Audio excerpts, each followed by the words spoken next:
Good day, sir. So I'm Mark Luengo, based in the 3 section Betelgeuse. So for today's video in Navigation 3, Week 10 Formative Assessment 1, and the date for today is 10/16/2023.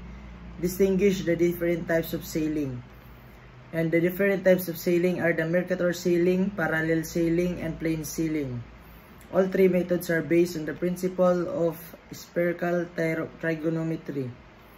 In Mercator sailing, the course and distance are measured in the true direction without considering the curvature of the Earth. The Mercator chart projection ensures that the rhomb and a rhomb line is a line of constant bearing, meaning it means the same angle with the meridians as it crosses them. Lines appear as straight lines on the chart, simplifying calculations.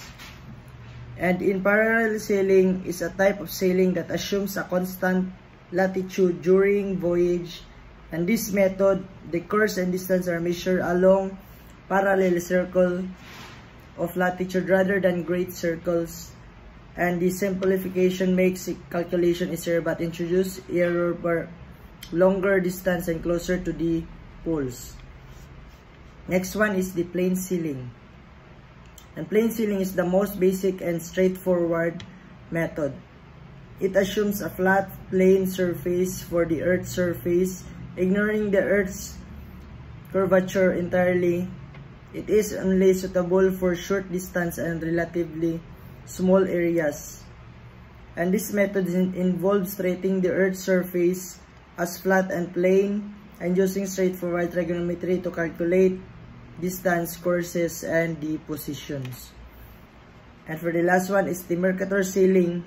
And Mercator sailing assumes a constant course along a rhomb line, and parallel line sailing assumes a constant latitude, and the plain sailing assumes a flat Earth surface.